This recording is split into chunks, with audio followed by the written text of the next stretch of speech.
गाड़ी की डिक्की में बैठकर लोग जाते रहे हैं। पहले तो मुझे सिर्फ ये बता दें कि सियासी रहनुमाओं की कोई ममानियत तो नहीं है ना कि मुल्की इदारों के सरबराहान से या फिर मुल्की इदारे जहाँ पर उनके दफातर है वहाँ जाने पे और मुल्क को दोबारा फिर से डिरेल करने की कोशिश की जा रही है। वह डीरेल इन द सेंस का डीरेल तो हो चुका है मुल्क। जब देखें आप उन लोगों को लाकर बैठा देते हैं जिनके केसेस ही खत्म करवाने के लिए उनको लाया गया था। इलेक्शन कमीशन तो दूध में भी नहा कर आ जाए, इनको पाकिस्तान के अवाम ने कबूल नहीं करना। ये इलेक्शन कमीशन की जरूरत नहीं कि अपने ही पाँव पर खड़े होकर इतने बड़े बड़े फैसले करते रहे। और ये मैं आपको बता दूं, ये अगले चंद रोज की बात है, ये रिवर्स हो जाने सारे डिसीजन। जिस तरह इसहाक डार साहब को लाया गया, मतलब ये एक टेस्टर था ना जो कौम के साथ को दिखाया गया कि इस तरह भी हो सकता है कि जो लोग वांटेड हैं वो आकर आप इक़्तिदार में शामिल भी हो सकते हैं और माजी की अपनी 5 साल की जब वो भगोड़े थे उसकी तनख्वाह भी उनको मिल सकती है और 72 करोड़ रुपए। बिस्मिल्लाहिर्रहमानिर्रहीम, अस्सलाम वालेकुम। सियासत.पी आप देख रहे हैं, मैं जमाल अहमद हूँ और इस वक्त मेरे साथ मौजूद है पाकिस्तान के सीनियर पॉलिटिशियन, पाकिस्तान मुस्लिम लीग ज़िया के फाउंडर हैं, सरबराह हैं एजाजुल हक साहब हमारे साथ हैं। सर, बहुत शुक्रिया आपका वक्त देने के लिए। आई होप आप ठीक हैं। बिल्कुल, अल्लाह का शुक्र है, थैंक यू सो और मच। कल से एक चीज भी चल रही है, आप सेफ भी होंगे अहमद से। बिल्कुल बिल्कुल, मैं सेफ हूँ, फिक्र ना करें आप। सर, स्टार्ट करते हैं। कल एक फैसला आता है इलेक्शन कमीशन ऑफ पाकिस्तान की जानिब से। क्या किस तरह देख रहे हैं इस फैसले को? देखिए, मैं तो समझता हूँ कि बड़ा एक ना होने वाली चीज थी जो नहीं करना चाहिए था। इलेक्शन कमीशन पहले ही बहुत ज्यादा कंट्रोवर्शियल बना हुआ था। अब उन्होंने ये फैसला देने के बाद तो बिल्कुल ही अपना मेयार जो है वो इस तरह ले आए हैं जिस तरह के एक शख्स को सियासत से बाहर करने के लिए ये तमाम जद्दोजहद की जा रही है। हम्म। देखें, तोशा खाना तो 1947 से चल रहा था।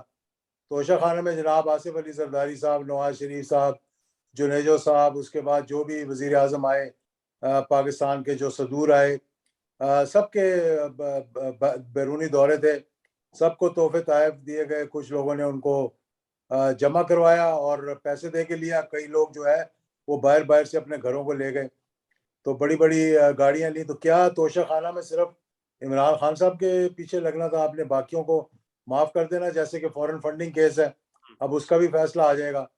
तो ये एक पाकिस्तान की सियासत को मजीद खराबी की तरफ ले जाने की बात है। जमहूरियत को डीरेल करने की कोशिश की जा रही है। अच्छा। तो इन तमाम चीज़ों से गुरेज करने के लिए बेहतर ये था कि इस केस में जब इमरान खान ने, देखें, एक होता है करप्शन और एक होता है नेग्लिजेंस। हम्म।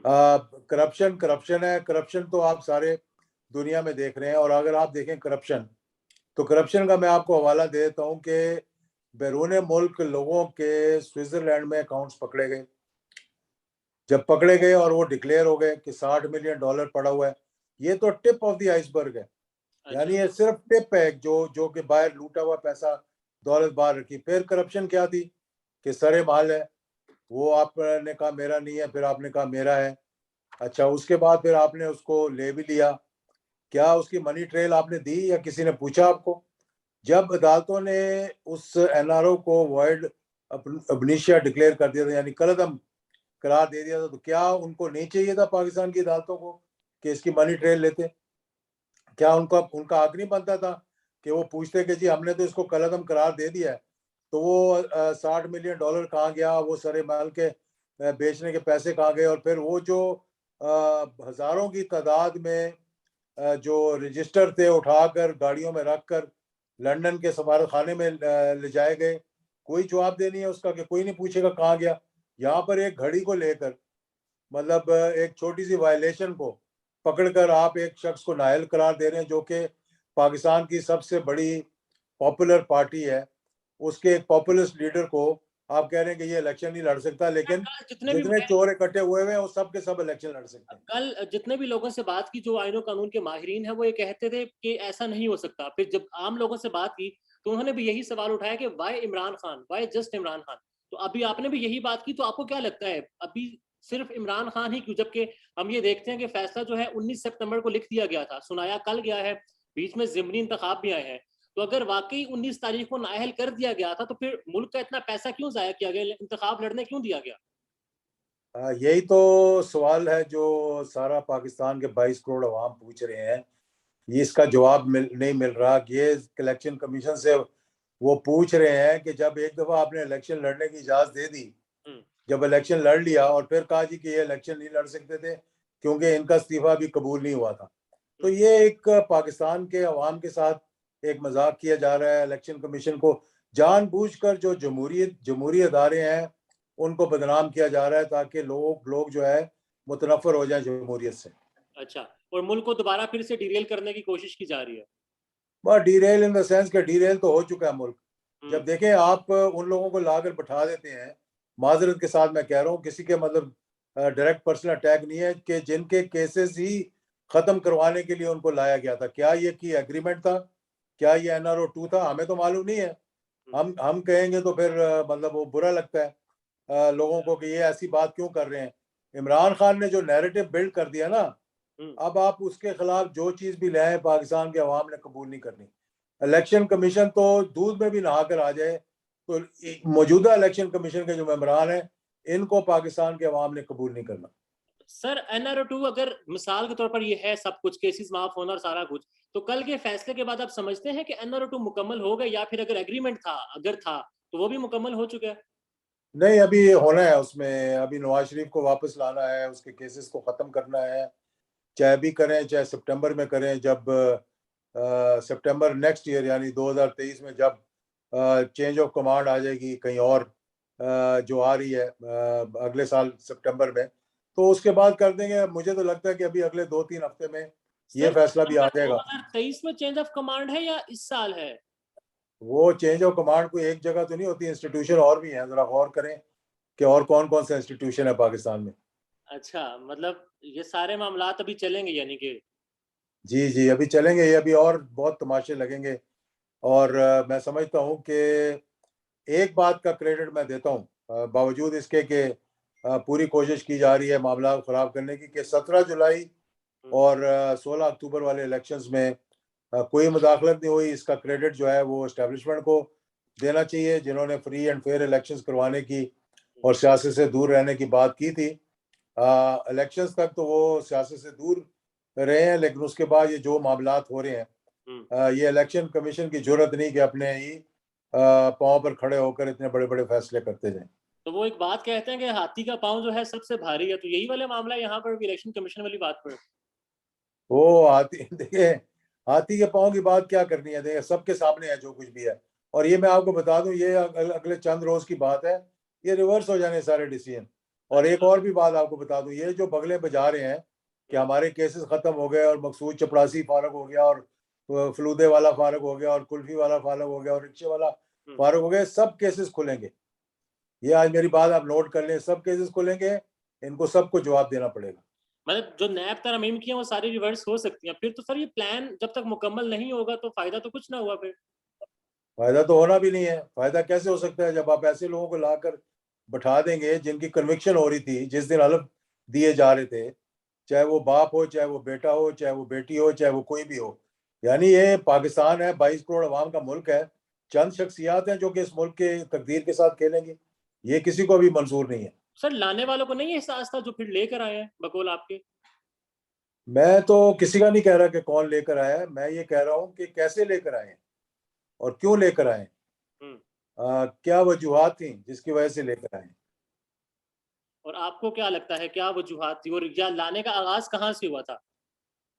तो देखिए भाई, बहुत सी गलतियां हो जाती हैं इंसान से, मिसकैलकुलेशंस हो जाती हैं, अच्छा। सबसे हो जाती हैं। तो आपका क्या ख्याल है कि ये जो 13 जमातें बैठी हुई हैं और ये जो कैबिनेट है जिसके अंदर के 60-70% लोग जो है वो उन पे केसेस चल रहे हैं, क्या ये पाकिस्तान की तकदीर लिखेंगे? क्या ये पाकिस्तान को इस दलदल से निकालेंगे? क्या ये हमारी इक्तिसादी मामलात कुछ सही करेंगे? क्या इनको सेरा जाता है फैटो का? फैटो का सेरा तो जाता है पाकिस्तान आर्मी को और आर्मी चीफ को, कि उन्होंने ये कोशिशें की और खान साहब के ज़माने से ये शुरू हुई और अब वो कल्मिनेट हो गई। चल सर, एक कल दो इस इलेक्शन कमीशन का फैसला था, फैटफ था, और एक और चीज बड़ी जेर बहस थी, और वो थी आपकी एक स्टेटमेंट कि गाड़ी की डिक्की में बैठकर लोग जाते रहे हैं। पहले तो मुझे सिर्फ ये बता दें कि अब सियासी रहनुमाओं की कोई ममानियत तो नहीं है ना कि मुल्की इदारों के सरबराहान से या फिर मुल्की इदारे जहां पर उनके दफातर है वहां जाने पे? तो देखिए वो सब जाते हैं, सबकी मुलाकातें होती हैं कि कोई राब्ते कटते नहीं हैं। लेकिन वो जो बात मैंने की थी ना कार की डिग्गी में जाने के, वो डिग्गी में मेरे ख्याल में वो मेरी गलती में समझ लें कि वो सुनी सुनाई बात थी, लेकिन मुलाकातों की तरदीद या तस्दीक तो वही कर सकते हैं जो मुलाकातें करते रहे। अच्छा, वैसे सर आप सीजन पॉलिटिशियंस हैं, अगर तो चले आपने कह दिया मुहावरतन वो बात भी हो सकती है, मगर जरूरत पड़ती है ऐसे लोगों को डिग्गी में बैठकर जाने की जो कन्विक्टेड हों इदारों में? और देखिए क्या नहीं होता इस मुल्क के अंदर। इस मुल्क के अंदर वो लोग जो यहाँ से मफरूर रहे, वो आकर आपके मुल्क के खजाने पे बैठ जाते हैं। आप वो लोग जो कि टोटली नायल होते हैं, मतलब वो जब वापस आते हैं तो बाहर के हुक्मरान लाए जाते हैं के कहने पे लाए जाते हैं। देखिए ये बड़ी अजीब व गरीब बातें हैं और हमारे मतलब तारीख की बातें हैं, कभी किताब में लिखेंगे कि सऊदी अरेबिया से नवाज शरीफ कैसे आए, बेनज़ीर कैसे पाकिस्तान आई, कैसे अबू धाबी के अंदर मीटिंग्स हुई, किसने क्या किरदार अदा किया। ये बड़ी भयानक तारीख है हमारी सर सियासी। किताब में शहबाज शरीफ का वज़ीर-ए-आज़म बनना कैसे था ये भी लिखेंगे? ये भी लिखेंगे और बहुत सी और बातें हैं वो भी लिखेंगे इंशाल्लाह। और इस अगर ये किताब होगी तो इस टॉपिक का या इस पैराहे का टाइटल क्या होगा शहबाज शरीफ का?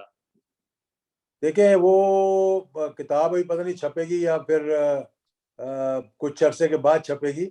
अभी तो अच्छा। उसके मतलब इक़्तिबास लिखा जा रहा है। हुँ। वही मा इक्तबा उन्वान क्या है शहबाज शरीफ के हवाले से खासकर सिर्फ? नहीं, नहीं, मैं तो अपनी तारीख 88 ऑनवर्ड्स लिखूंगा और थोड़ा सा उसके पीछे जाकर। और हम उम्मीद रखेंगे उस इक़्तिबास में ही ये डिग्गी वाली बात भी लिखी जाएगी? देखिए ये मैंने कहा ना इस बात की मैंने तरदीद कर दी है क्योंकि मैंने ये बात कहीं से सुनी थी और बाद में मुझे इत्तला मिली कि बात सही नहीं थी, तो मैंने कहा चले मैं अपने अल्फाज वापस ले लेता हूँ। चलें ये ठीक। सर लास्ट में सिर्फ ये बता दें कि सारे मामलात आपके सामने हैं। एक सहाफ़ी की खबर भी सुबह चली कि बैकडोर राब्ते हो रहे हैं। फिर ख्वाजा आसिफ साहब ने कहा कि कोई राब्ता नहीं, कोई मुज़ाकरात नहीं। तो आपके पास क्या इत्तलात हैं? पैगाम वगैरह तो पैगाम रसानी आपके थ्रू भी बहुत हुई है खान साहब के साथ। देखिए पैगाम रसानी के लिए किसी की किसी को ज़रूरत नहीं है। बात ये है कि हर किसी का राब्ता रहता है। ये इस मुल्क के जितने स्टेक होल्डर्स हैं, अगर वो इतने ही वो बैठे हुए हैं खामोशी के साथ कि उनको पता ही नहीं कि इस मुल्क को क्या हो रहा है और मुल्क को कहाँ लेकर जाना है, तो फिर तो मैं समझता हूँ कि अपना अपना काम ही कोई नहीं कर रहा। हुँ, तो इसलिए इन तमाम मामलात में देखें, माजी में चले जाए ना आप थोड़ा सा, वहीद काकड़ साहब का किरदार देख लें, फिर उसके बाद दूसरे हमारे चीफ आए, उन्होंने चुप करके रिजाइन कर दिया। हुँ। वो चले गए। फिर उसके बाद परवेज मुशर्रफ साहब का किरदार देख लें, तो पाकिस्तान के अंदर सारे स्टेक होल्डर्स अपना कोई ना कोई किरदार जो है वो अदा करना पड़ता है उनको, पाकिस्तान की सिक्योरिटी, पॉलिटिकल स्टेबिलिटी के लिए और पाकिस्तान के मतलब इन बैरूनी मुदाखलत से तहफ़्फ़ुज़ात के लिए। और पॉलिटिकल स्टेबिलिटी तभी आएगी जब इलेक्शंस होंगे। तो इलेक्शंस देख रहे हैं आप? मेरा ख़्याल है कि इलेक्शन बहुत जल्द हो जाएँगे।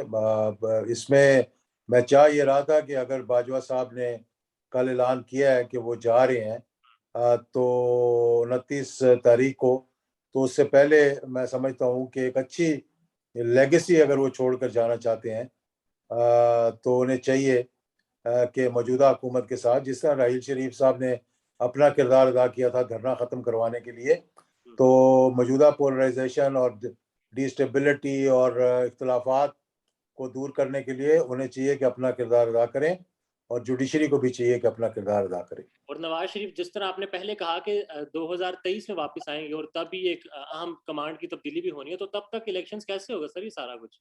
नहीं, नहीं, 2023 तो मैं कह रहा हूँ कि अगर अभी ना हुआ तो, अच्छा। लेकिन मेरा ख़्याल है कि जिस तरह बाकी मामलात तय होते जा रहे हैं, इसकी भी बहुत जल्दी आप खबर सुनेंगे और मैं चाह भी ये रहा हूँ हुँ। कि उनको इजाज़त दी जाए वापस आने के लिए। वो थोड़ी दिलेरी दिखाएँ, वापस आएँ और जिस तरह इसहाक डार साहब को लाया गया, मतलब ये एक टेस्टर था ना जो कौम के साथ को दिखाया गया कि इस तरह भी हो सकता है कि जो लोग वांटेड हैं, वो आकर आप इक़्तिदार में शामिल भी हो सकते हैं और माज़ी की अपनी 5 साल की जब वो भगोड़े थे, उसकी तनख्वाह भी उनको मिल सकती है और 72-72 करोड़ रुपए। अच्छा, अब सर क्लोजिंग में कल इस्लामाबाद हाई कोर्ट ने एक बड़ा अहम रिमार्क्स दिए थे परसों। उन्होंने कहा था कि इस रुकन के लिए आवाज़ क्यों नहीं उठाते, तो वकील साहब ने कहा था कि जो आवाज़ उठाता है शाम को वही हो जाता है। तो अभी आपने जैसे कहा लाए गए थे, बात हो रही है, राब्ते करवाएँगे, लेगेसी छोड़कर जाएँ, बट वी ऑल नो कि हमारे जो एस्टैब्लिशमेंट है वो पीएम के नीचे आती है। तो जी, जी, बिल्कुल। तो इससे इनडायरेक्टली किसने इनकार किया है? तो पीएम के नीचे इनडायरेक्टली हर तरफ से आईएसआई भी दावत दी जाती है, फिर जब वो आते हैं तो फिर शोर किया जाता है कि क्यों आए हैं? तमाम तमाम अदारे जो हैं वो प्राइम मिनिस्टर के नीचे हैं, जबकि प्राइम मिनिस्टर के पाँव मजबूत हों और अपने पाँव पर खड़ा हो सके। हुँ। मौजूदा तो मेरे ख्याल में इनके नीचे 10-10 बैसाखियाँ दी गई हैं, तब भी ये लड़खड़ा जाते हैं। और एक बैसाखी हटेगी तो बस धड़म तल्ले। तो एक एक बैसाखी हट गई तो धड़ाम तख्ता हो जाएगा। और क्या लगता है कब तक पब्लिक ने तो रिजेक्ट कर दिया है। हाँ, तो अब कब तक ये बैठे रहेंगे, मुझे सब समझाएं जरा ये। सर ये आपने बताना है, खबर लेने के लिए आपसे राब्ता किया है। Let's see who is the next prime minister? Who will be the next prime minister? Who will be the next prime minister? Of course, who is the popular leader of Pakistan? इसमें तो कोई शक वाली बात ही नहीं है। Free and fair elections करवा दें, तभी तो ये हुकूमत ऐसे हरबे खेल रही है कि कभी डिस्क्वालीफाई कराती है, कभी रोना शुरू कर देते हैं, कभी हंसना शुरू कर देते हैं। अपने बयान देखते नहीं जो ये इदारों के खिलाफ देते रहे हैं, हुँ। वो सब धुल के पाक साफ ड्राई क्लीन हो गए हैं और दूसरों को जो है वो बदनाम करने के लिए सारी कोशिशें की जा रही हैं। अब तक जो हुआ उसको छोड़ें, तो आप समझते हैं कि पॉपुलर लीडर जो है पीएम भी बन जाएगा अवाम की ताकत से? अवाम की ताकत से नहीं, जो अगर बेटर सेंस प्रिवेल करेगी हुँ। और फ्री एंड फेयर इलेक्शंस होंगे, जमहूरियत को आगे लेकर चलना है, तो फिर जो हकदार है उसको उसका हक मिलना चाहिए। अगर इस तरह से लोगों को लाकर बैठाकर समझा जाए कि ये मुल्क जो है इस दलदल से निकल जाएगा, इसके मामलात इक़्तिसादी ठीक हो जाएंगे। देखिए, मौजूदा तो हुकूमत जो है इसकी तो कोई क्रेडिबिलिटी है ही नहीं। दुनिया में इसका मजाक उड़ाया जा रहा है। फिर भी 6 महीने से पाकिस्तान पर हुकूमत तो नहीं किया ना? वो तो अब देख लेना कि मुल्क कहाँ चल रहा है। लोग गरीब से गरीब तर होते जा रहे हैं, पाकिस्तान आइसोलेट होता जा रहा है। कोई आपकी इज्जत नहीं है बैनुल अक़वामी तौर पे, और आपकी जो करेंसी से लेके स्टॉक मार्केट से लेके एक्सपोर्ट से लेकर तमाम मामला जो है आपके खराबी की तरफ जा रहे हैं, इसलिए कि बाहर की ना कोई इन्वेस्टमेंट आ रही है, ना आपके रेमिटेंसेस उस तरह आ रहे हैं जिस तरह पहले आते थे, क्योंकि लोगों को आप पे एतबार नहीं है। तो सर यहाँ तक कि सैलाब के लिए भी लोग सामान भिजवा रहे हैं, इनको पैसे नहीं दे रहे। हुँ। उनको मालूम है कि इन्होंने पैसे खा जाने। सर जितना सब कुछ आपने कहा है सिर्फ़ हाँ या ना में जवाब दीजिएगा। क्या फिर जो लेकर आए हैं या जिस तरह ये लोग हैं, इसका भी आने वाले वक़्तों में हिसाब होगा? येस और नो? और देखें, मैं ये बात कोई बैनुल अक़वामी तौर पे भी हो सकती है, अंदरूनी तौर पे भी हो सकती है, इसकी बहुत से पेचीदगियाँ हैं इसके अंदर, तो मैं ना हाँ कहूँगा, मैं ना कहूँगा। मेरा ख़्याल है आप इसका अंदाज़ा आप अपने अपने तौर पे लगा लें और जो मैंने बातें की हैं उससे इसका नतीजा आप कर लें। Sir, thank you so much for your time.